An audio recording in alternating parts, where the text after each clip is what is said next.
Akkam ooltan? Fayyaa jirtanii? Amaansaati? Jajjaboo? Yooyyaa? Babaaroo?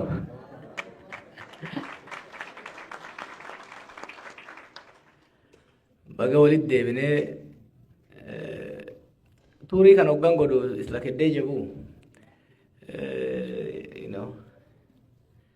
Gaafa afroorraa fi raastarraa kaasitiin zabana arriitiin asiin bahe. Isin teessaniitu mana laaltan annumaan dullooma. That guy was older than this when I met him.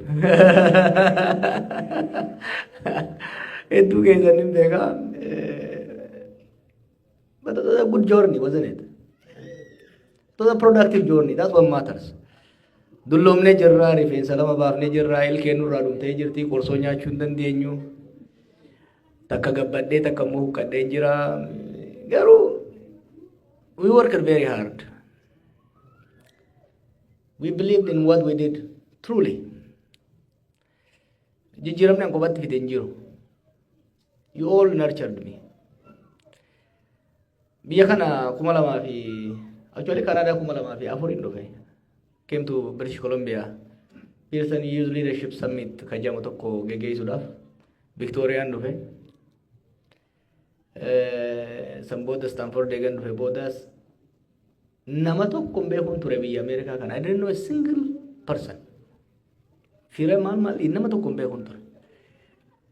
Achirraa nama barannee nama wal jaaraa walis quucaraa zabana paaltook irraa zabana feesbuuk irraa osoo wal waqarru gaaran jiguu jedhamu sanis jiisinee wayi dirree baane waggaa jennus gaarri biraan mul'ate gaara baatanii beekanii fi gaara beeteenya gaara tokko gaati wayii alhamdulillah jette kabiraatis mul'ata keessattuu gaara cilaalu tokko maa galaaltan tokko gaati beekte kabiraatis dhufa jechuudha.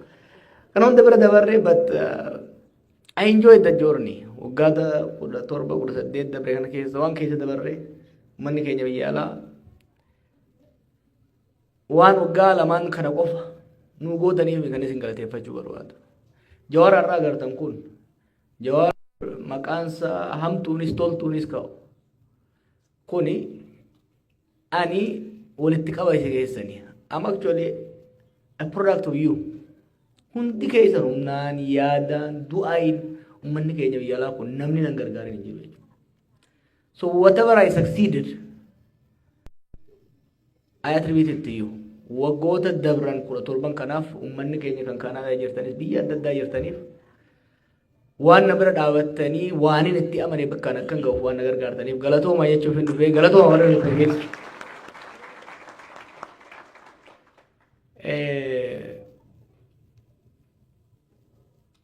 Obbo Addisuun biyyatti galee naan jedhan yeroo tokko harka dhayaaf umrii isaa guutuu uummata Oromootu tajaajila.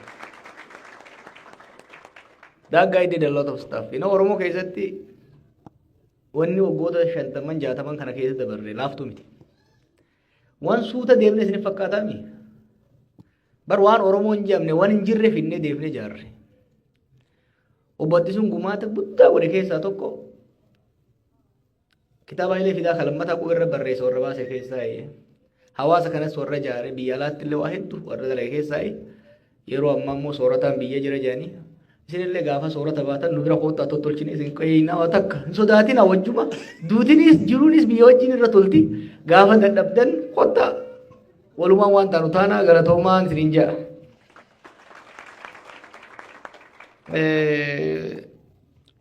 Dula kana keessatti galatoomatti aansee wanti uummata keenyatti haasa'uu barbaannu jijjiirama dhufe appreciate akka goonuuf akka appreciate haa deeggarru jechuu osoo hin ta'in akka hubannuuf. Dhiiroo biitii amma jirtu tun takuma 2018 duraatiin totally adda. Ta biraa dhiisi Itoophiyaan an biraa hidhamee fi itti bahee dachee adda dachiif samii. Gara fuulduraa uummata keenya rakkoo ulee keessaa baasuudhaaf rakkoo siyaasaa, rakkoo nageenyaa, rakkoo diinagdee keessaa baasuudhaaf wantoota jijjiiraman hubachuun barbaachisaadha. Maaliif haala hawaasni sun gama diinagdeetiin, gama siyaasaatiin, gama securitytiin, psychologically sirni sun mootummaan sun naannoon sun keessa jiru yoo sirriitti hubatiin tarsiimoo baasuu hin danda'amu. Tarsiimoon haala qabatamaa irratti strategic assumption waan jennuun jira.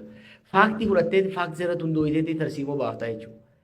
Tarsiimoo tokko baasuudhaaf haala qabatamaa hawaasa sanii, haala qabatamaa naannoo sanii, biyya sanii, mootummaa sanii, sirna sanii sirriitti hubachuu barbaachisa. Kanaaf jijjiiramoota afur observe godhe ilaaleen isinii himuu barbaadarra. Waan hoggaa gubbarra ilaalan hin mul'anne garuu siyaasaa biyya sanii, hawaasummaa biyya sanii fundamentaalii jijjiiree jira sirni amma jiru kun. Waa afuriin isinitti himu. Tokko commercialization of politics. Biyya sanitti siyaasaan shilingii sumuni taate amma. Xiqqoo warreen irra turtan beekuu dandeessan ta'eessatu dargiis ta'ee Hayilesillaasees namni hedduun jirtanii warra turtan. Dur biyya san keessatti namni aangoo qabachuu ka barbaadu istaatasaati. Obbo Abalu jedhamuu fi Ato Abalu jedhamuu fi aangoo qaba, bulchaa aanaati, bulchaa godinaati, daanyaadha jedhamu istaatasiif, saayikoloojikali istaatasiif. Amma maaltu dhufee namni amma aangoo ka qabatu purely for financial reasons. It is very important to notice this. Maaliif akkaataa statementii takka mootummaan behave itti godhu hedduu shape godha. Namni duri aangoo ka qabatu aangoo ni qaba. Inni bar bulchaa waan kanaati. Inni bar daarektara waan kanaati jedhamuudhaaf. Amma akkasii miti. Namni amma aangoo kan qabatu ittiin sooramuudhaaf. Mallaqa ittiin qabachuudhaaf. Kuni maal fidee isin fakkaate? Dura amma namni sila bulchaa kantiibaarra fakkeenyaaf ministeera turre aangoo guddaa qaban sadarkaa federaalaatti. Ministeera guddaadha. Amma namni ministeera raajaan qabu. Amma namni kantiibaa magaalaa baddeessaa ta'uu isaa wayya ministeera ta'urra ministeera tokko ta'urra. This is very important. Namni amma nama ministeera ta'uuf caccabuun agartu. Nama kantiibaa ta'uudhaaf deemu agarta. Lammaffaa dura amma sadarkaa federaalaatti prime ministeratti aanee foreign ministeera ta'uu barbaada ture namni. Akkasii miti. The second highest high profile position was foreign ministry. Amma kun nyaafee namni eessa dhaquu barbaada? Bakka keessattuu meeshaan alaa bitamtu waa irraa cirachuu barbaadu dhaquu barbaada.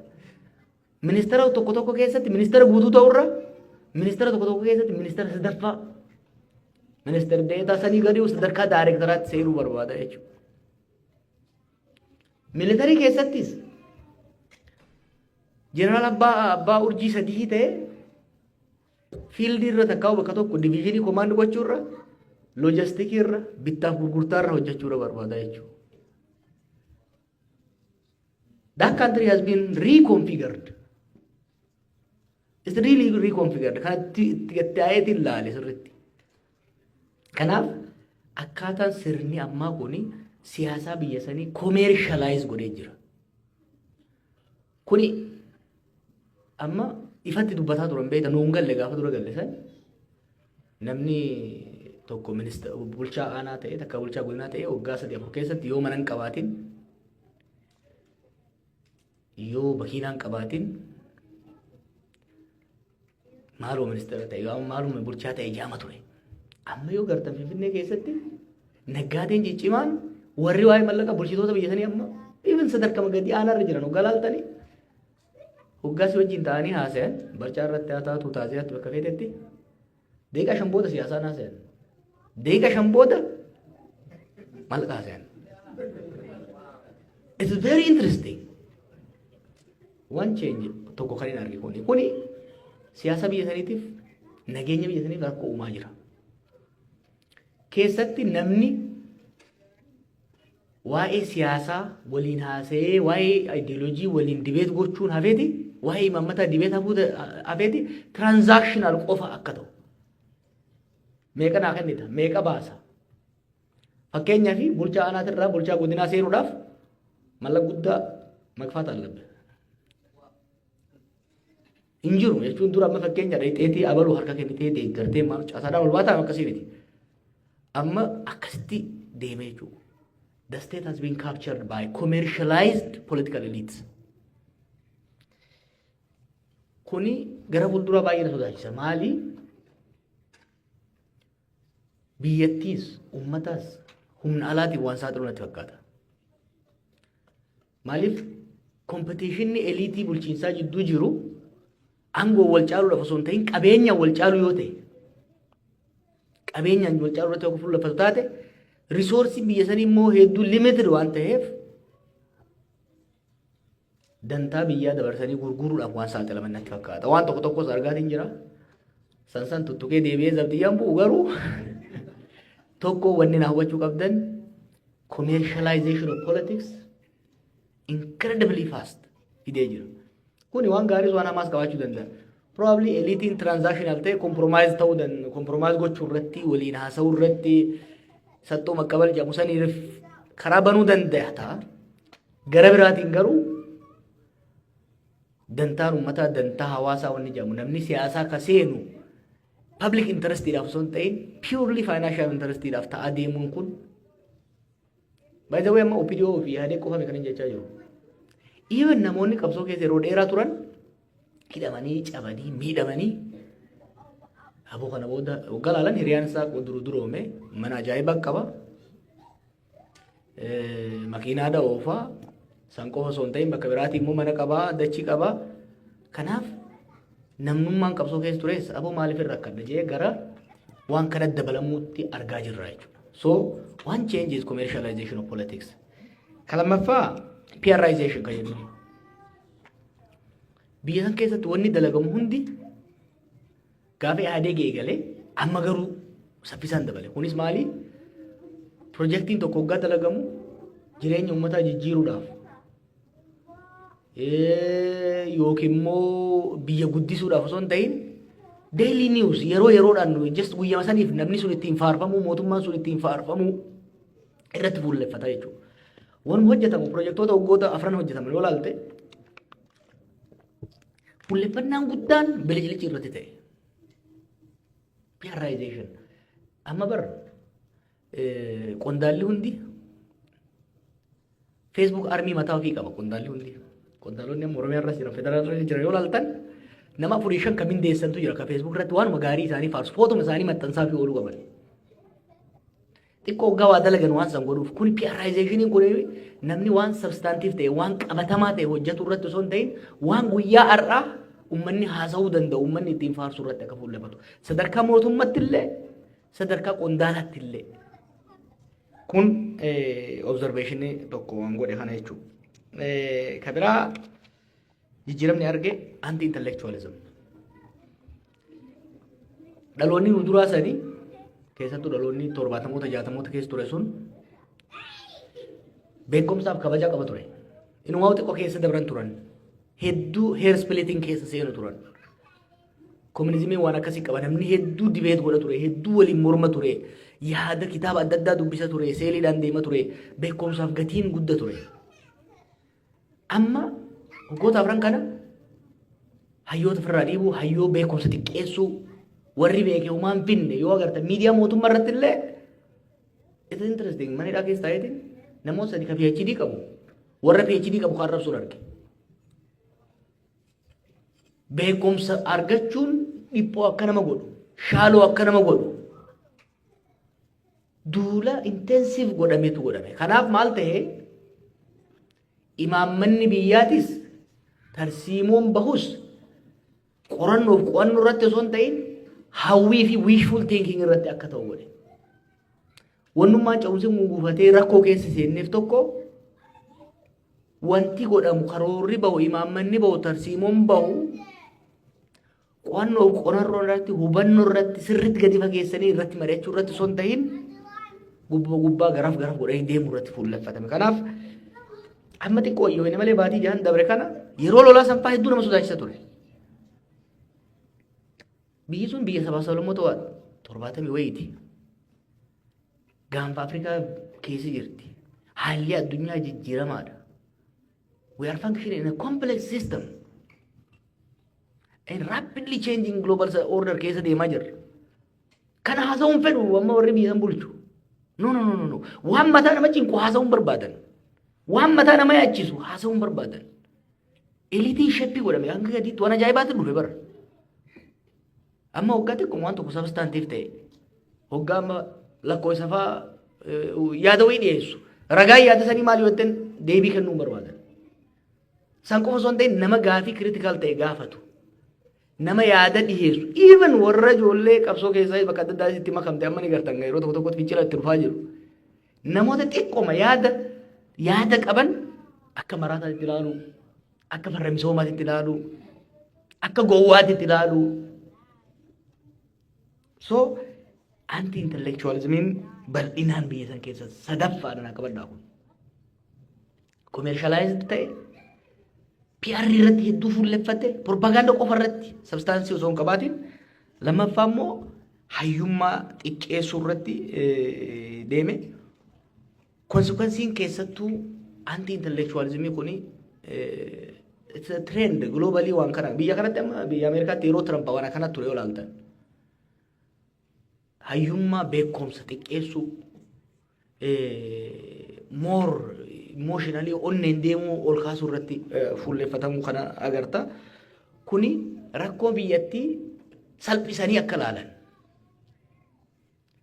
Ni jeefaa xiqqooma fudhatanii if there is a will there is a way ka jedhu. Kanaafuu gidaara san nin cabseettee deemnaan cabsee deemuu dandeessa. Osoo hin xiinxaliin maalirraa ijaaramee osoo hin laaliin deemtee waa hundi cabsuu dandeessa yaadni jedhu kun predominant ta'ee dhufe. Kun biyya san diigaa jira beektaa? Maaliif?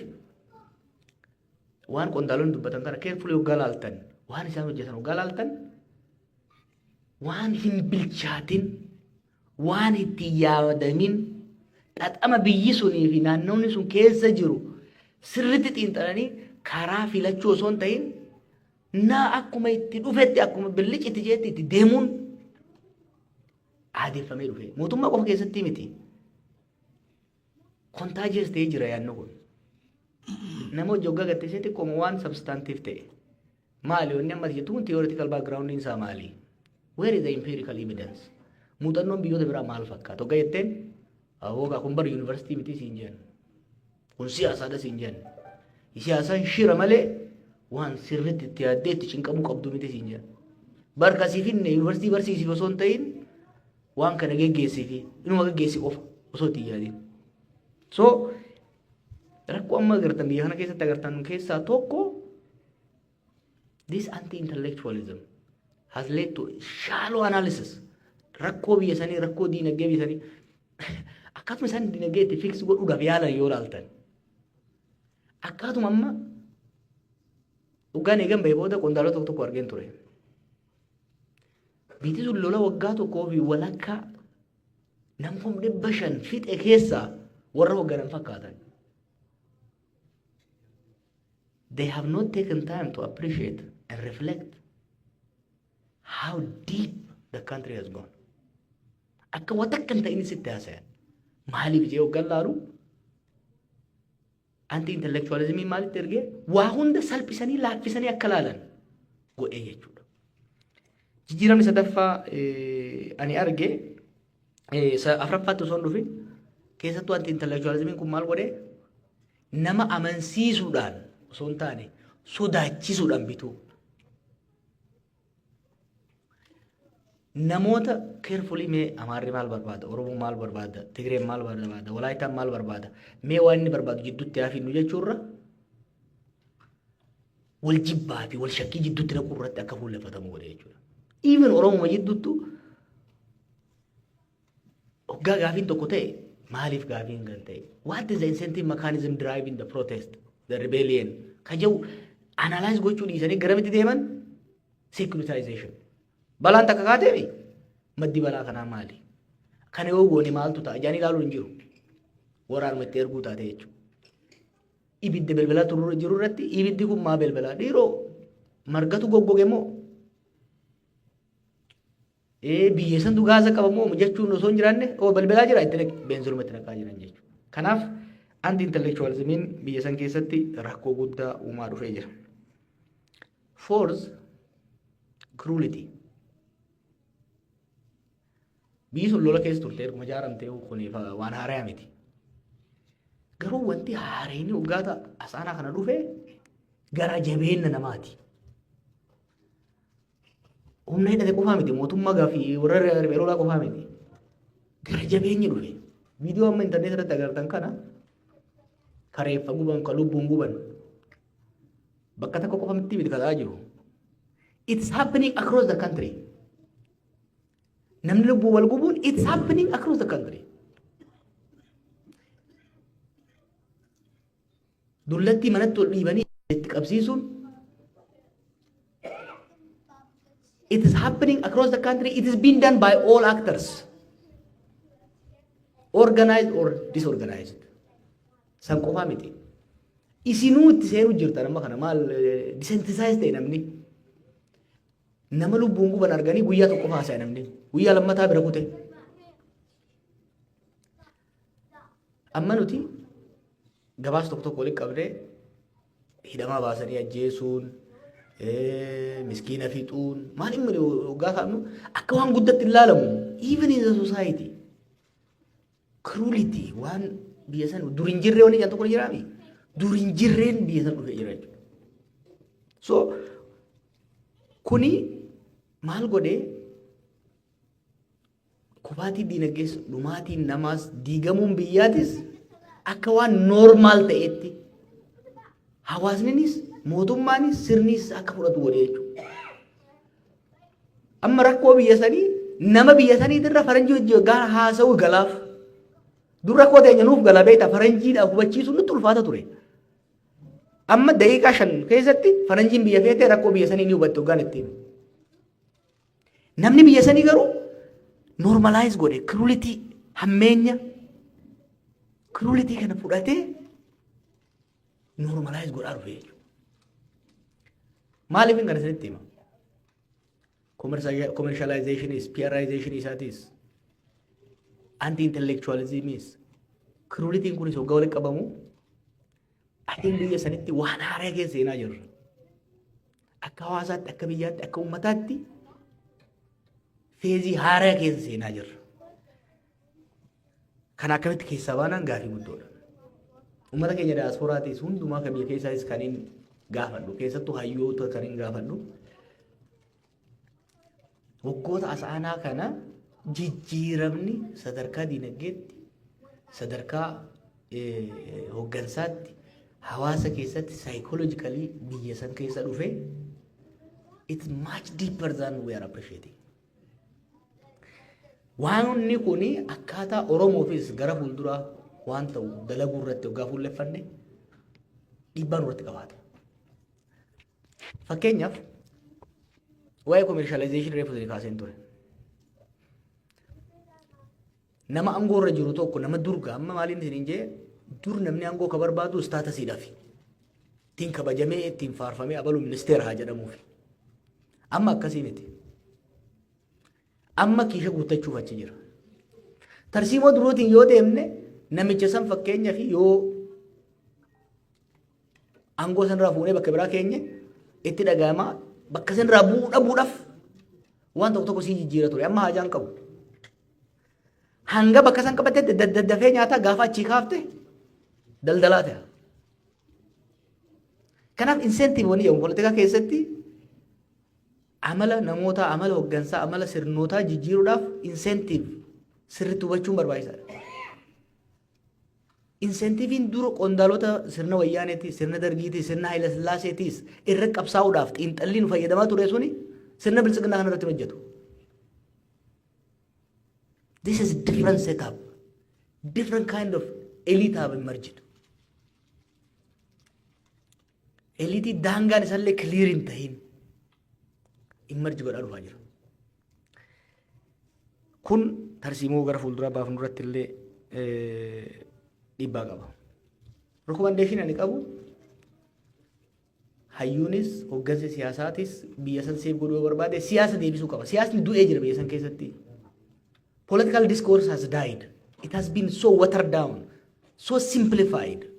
Kanaaf ol kaasuu qabna.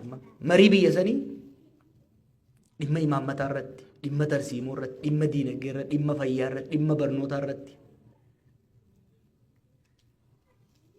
Biyya sana amma PhD'n dachii dhiphiftee jirti. Dhiifama naa godhaa doktoroonni keenya. PhD'n bitamee heddummateeti tuunfatame. Sirna san warri maanupuleet godhuu barbaadu immoo kanatti fayyadamee ilaalu inni bara PhD qaba garuu maqaa isaatu sirreessee hin barreessu hin jedhu. Duraa isaanuma itti kenne PhD deebisee immoo sanitti fayyadamanii warra credible ta'e waggaa meeqa xaaree PhD argate doktor Seem doktorummaa isaa. So wanni sirni sun ittiin deemaa jiru sirni biyya sanii haalli biyya sanii ittiin deemaa jiru jijjiirama guddaa ta'uusaa hubachaa hojii hojjennu keessatti kana qabachaa deemuun barbaachisaadha. Maaliifin siyaasa guyyaa dhiisee waan akkanaa sirriitti babeetu rakkoon akka Oromoottis akka Itoophiyaattis akka gaafas Afrikaatitti illee deemaa jiru. Ila hoggansa xiinxala gadi fagootti hin amanne complex system laaluun barbaanne qabaachaa hoggansa dantaansaa guddaan kabaja siyaasaa takkaa dantaa uummataa osoo hin taane shilingii ibsumuu ta'e bakka jirutti hoggansa dhumaatii uummataatiif kufaatii biyyaatiif disensitize ta'e qabaattee rakkoo keessaa bahuun baay'ee ulfaataa ta'a. Maaliif tokkoffaa rakkoo san hubatu lammaffaa rakkoo san shilingii ibsumuu isaaniin suphaa jee yaada. Kanaaf bakka rakkoon jirtutti maallaquma itti naqaa jechuudha. Hoggaa xiqqoo jee maallaqni hir'ate. Kanaafuu maal godha? Osoo itti yaadin biyya biraatirraa ergifachuu liqeeffachuu dhaqaa jechuudha. Xiqqoo booda biyyattiin humnoota alaatiin weeraramtee qabdiin nyaatamee rakkoon biyyaa harka lammiilee biyyaatii bahee harka qaamota alaa seenaa jira jechuudha. Sidii galaa booneen jechuun jiru. Waggaa afran irraa rakkoo Itoophiyaa furuun irra laafaa ture. Irra caalatti domestic actors turre ka wanni godhu dandeenyu. Har'a sababa adda addaa kanaan rakkoon biyya sanii internationalize wanni ta'een kanaan wal qabateeti ka deemaa jiru. Nuyis wanni godhuu qabnu akka hawaasaattis akka hoggansaattis biyya san keessatti kalee qabsoon Oromoo waggaa 50 dabre kana maal keessa akka dabre Torontootti haasa'an ture. Amma boqonnaan haareenii qabsoon Oromoo hawaasni Oromoo uummanni biyya sanii keessa seene hamma tokko ni hubattan jeetiin yaada. Kana sirreessaa deemuun barbaachisaa nutis jaarame amma jaaraa jirru jabeessaa jirru keessatti hawaasa engage godhaa jirru keessatti uummanni keenya xiqqoo wanni Oromoo irraa amma eegamu xiqqoo lash godhee eessaa kaanee eessa geenye qofa osoo hin ta'in dhiiroo sirna akkamtu nu dura dhaabbataa jira. Social, economic, political, security transformation naannoo sanii maal fakkaata ka jedhu itti yaadee bilcheessee itti deemuu qaban jee yaada. Kaafan booda mariitti deebinaa ka dhumarratti wanti amma reefu obboleeyyan keenya dhiyeessan na gammachiisa. Entrepreneurshipiinis networkiinis rakkoon tokko biyya sanitti dhufe namni dalagaa uumuun barbaadu because of this commercialization and intellectualism kun hundi interact godheeti entrepreneurshipii dalaguun barbaadan namni waa uumuun barbaadu namni saffisaan duroomuu barbaada malee dalagee duroomuu barbaadu. Kanaaf warri keenya uummanni keenya biyya alaa jirtanis ka biyya keenya jirtanis waan creative ta'e waan haaraa waan hawaasa nama dhuunfatis guddisuu irratti waan akka mareefu abjaataa jettan san jaaruu irratti hojjechuun but more than that ka attract na godhu professional networking waldaa injiinaroota jaartan sun hedduu gaarii maaliifi who you know particularly biyya alaa kanatti sometimes who you know is more important than what you know. Waldaa akkanaa kana dhaabuun ijoollee lafaa jirtus koos gochuu reefu maaliif hin jaaroo kan biyya kana dhufu nama tokko beekuun ture. Waggaa afuritti koorsii meeqaan tam credit hour meeqaan fudhadhe almost 2/3 san caalaan deebee ture. Osoo beeka jiraadhe Stanford waggaan bahu maastersii guututti fitee actually lama fudhachuu hin danda'an ture. But I left BA'ni achi bahee jechuudha. Kanaaf ijoollees koos gootanii ittiin deemuudha. Already immoo experience qabna. Waldaan hakimoota ogeeyyii fayyaa Oromoo ka biyya alaa jiru kun hojiin hojjetaa jiru argaa jirtanii. Akkasumas biyyatti waldaaleen ogeeyyii fayyaa kabiraadhis uummata tajaajilu jiru qoosaan ta'in gaafa nuti rakkoo keessa turallee hagamta akka nu tajaajilanii beeytanii. Kanaaf waldaa injiinarootaa kanas daran cimsitanii waldaalee bifa adda addaatiin jiranis daran cimsitanii deemu. Hawaasa keenya kapaasitii keenya ijaarrachuu qabna amma. Amma booda hunduu kan deebinu waan tokko shakkina amma booda ta duritti hin deebinu. Garuu fuuldura deemna. I painted the whole situation dark. Don't be gloomy. I want you to take the situation serious, but not be sad and discouraged. Pessimistic akka taatan hin barbaadu. But I want you to be realistic. Nurraayis waan eedan, biyya seen raayis waan eedan, realistic akka taatan. Akka gadditan osoo hin ta'in akka reflect gootan barbaanna. Kanaaf kan ammoo utubuudhaaf waan hojjennu kana utubuudhaaf fakkeenyaaf rakkuma amma reefu ni kaase kana furuudhaaf tokko hayyoonni keenya gara diinagdee kalaqaatitti gara entrepreneurship gara creativity uummata deebisuun gaarii ta'a jeetiin yaada. Isinitti dheeressee warri Winnipeg hedduu ulfaadha kaan immoo mariidhaan walitti deebinaa galatooma.